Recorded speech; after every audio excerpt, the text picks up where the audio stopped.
You mentioned earlier that you had some experiences with your non-Jewish friends that as Hitler rose to power, the relationships changed. Would you comment on that?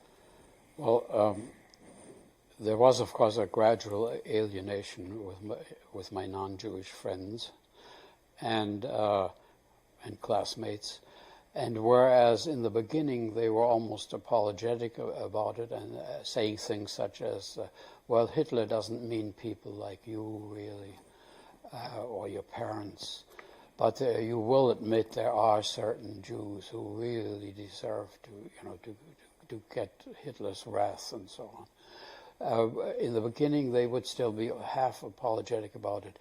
This soon turned into a real taunting of Jewish boys and girls.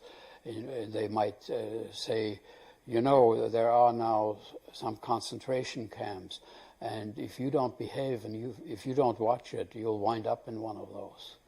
And gradually, they even stopped talking to us altogether.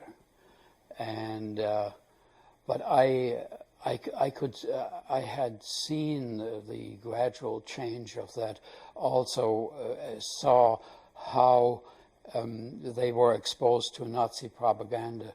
For instance, it became mandatory for all schools and all classes to attend such films as the Leni Riefenstahl film Triumph of the Will, and I myself had to attend it also.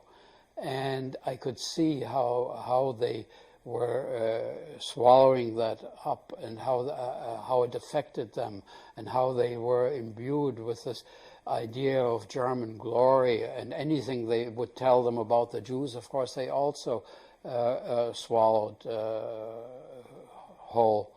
And so that I remember coming out of this film and having seen the reaction of my classmates, walking along and thinking, how did I get into this position? I didn't do anything.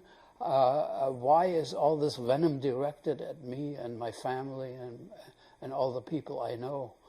And so I could see the role that propaganda can play and how it can influence people.